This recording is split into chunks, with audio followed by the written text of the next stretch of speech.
Hey everyone, I've got so much paint left from my last video, so I've come on here to show you how to use a fan brush.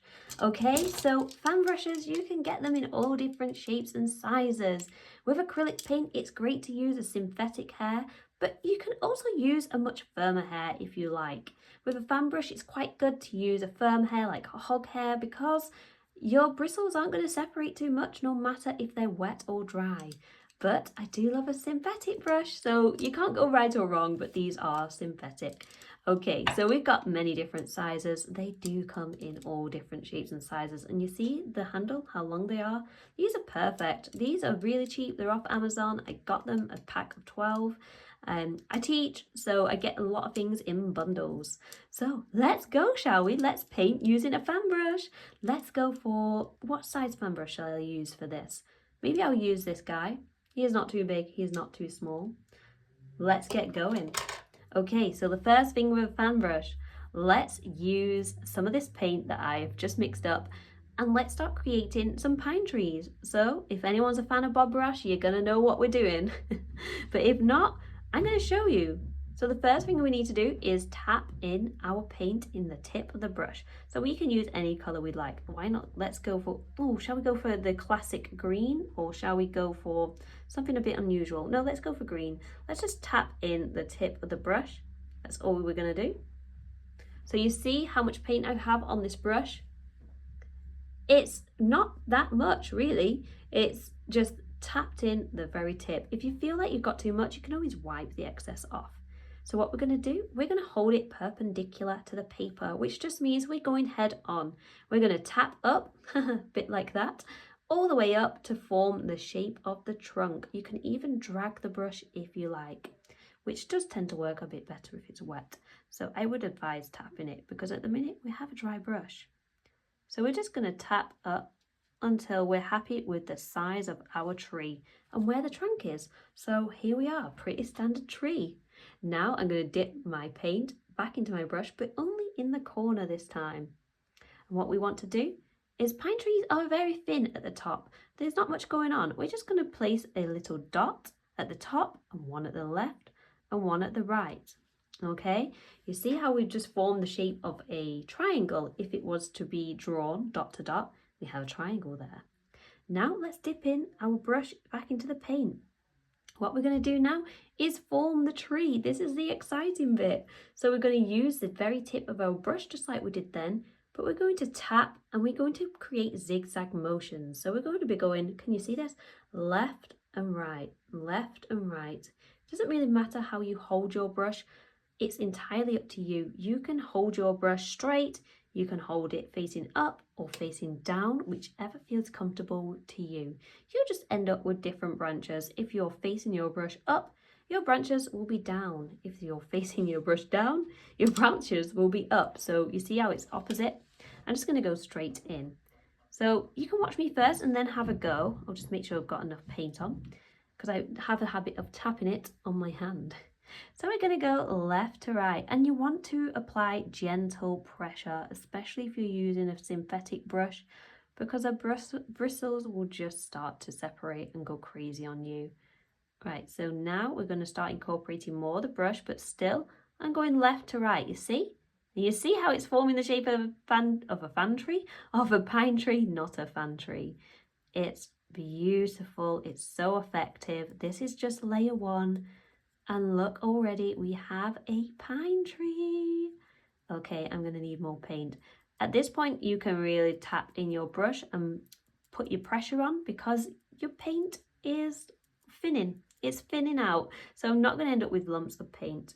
So now I'm just going to tap it in and pick up where I left off. Maybe I'll just go a bit further up though. Okay, here we go. We have a pine tree. Beautiful. Now I'm just going to add another layer. You can add as many layers as you like to make sure that we can't see this trunk anymore because we don't want a sparse tree. We don't want it to be a little bit empty. Okay, again, putting the more pressure on. Tap into my paint. I seem to lose the paint around the same area. Okay, here we go. Make sure we've got nice paint going on there. And there we have it, a pine tree. Now you can also add some light to that. Why not? Let's go crazy. Let's add some yellow. Might look a bit odd, but I'm just going to show you so you can see it on the camera. Again, same motion that we've just done. Or you can go more heavy on one side than the other. It's entirely up to you. Depends where your light is hitting and where your beautiful branches are illuminating that light. Okay, now that is how you do a pine tree. Just have a few goes at it. Let me know in the comments if that really helps. And if you're struggling, let me know and I'll try and help you the best I can. Now let's paint grass. So we can choose any colour we like. Shall we go for this beautiful teal colour that I've mixed up here? Just added a bit more yellow. So here we have the paint on our brush. Again, if there's too much, just wipe the excess off. So there's a few ways we can do grass. We can do it exactly how we painted the pine tree, and what I mean by that is just tapping the very head of the brush and just gently left and right wherever we want the grass, like this. Okay, it's just very gentle grass, you know. You can also tilt your brush up using the same method, just gently tapping, and when you tilt your brush up, you'll see that you get more grass-like marks because the bristles are pushing up. You can also press down as well if you like as well. So let's get some more paint on our brush because there's more than one way to paint grass. So what we can do now is we can press our brush at an angle like this and push up. When we push up, the bristles are going to separate and this is going to form long grass. So let's have a go at that. And I'm just being quite firm when I'm pushing up.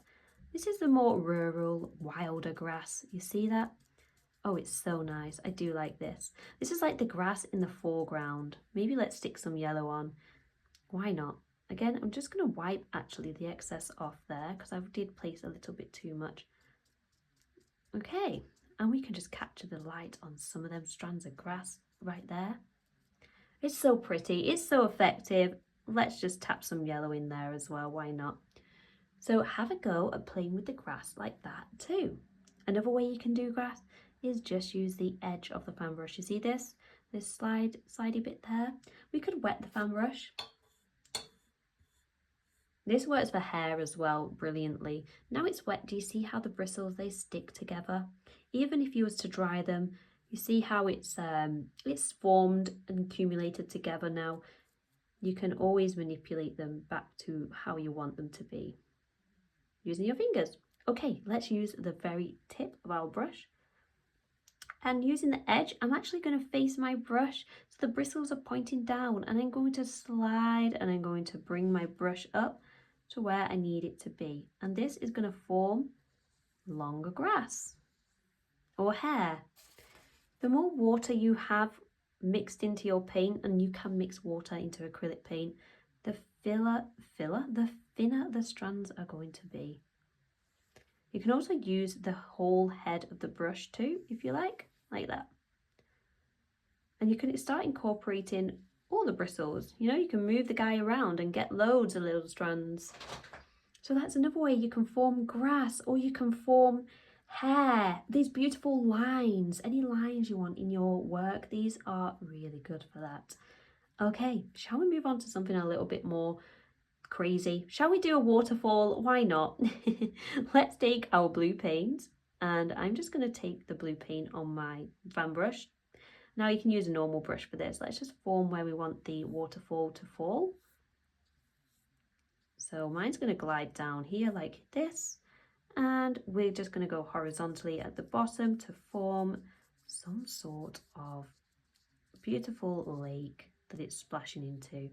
Okay, now what's quite nice is the paint's wet, so that's going to be great for when I go on top of this. I'm just going to get a little bit of white paint so you can really see this.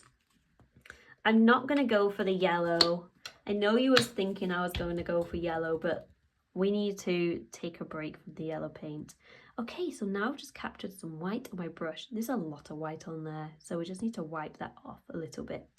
And we're going to use gentle pressure. And we're going to go down the waterfall like so, capturing them nice moments where the light is hitting the water, and maybe the water's foaming up a little bit. maybe the water's got the light shining through it. Oh, it's so pretty. You can just do this a little bit at a time. You don't need to go crazy and throw on loads of paint. Oh, so nice. The more pressure you put on, the more paint's going to land. And you can again capture these nice bits at the bottom, like so, and just using gentle pressure. And if you want to create some splashes, we can do that like we did the grass earlier, pushing up the fan brush, like so. Again, wipe off any excess that you have, and we can create a beautiful splash. Now let's use some of our techniques to form some grass around this waterfall. Let's make it come together. Just wash my fan brush. I'm just going to give it a wipe.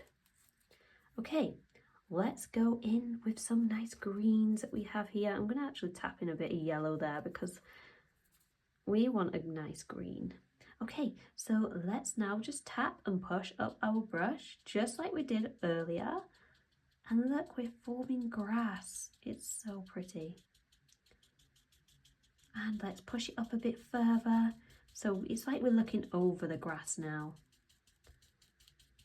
The less paint that we have on our brush, the less paint's going to go down. And it's quite nice sometimes to have that thin amount of paint. Like so. And you can go on top with some lighter green as well. Really capture some nice lights there. And just layer it up. Have fun with it. Play around.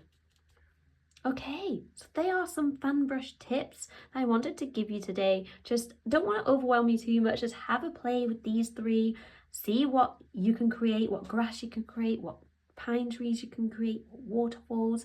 Maybe you can go a step further, do some hair, and see what else you can do with your fan brush. Okay, I'll see you in the next video.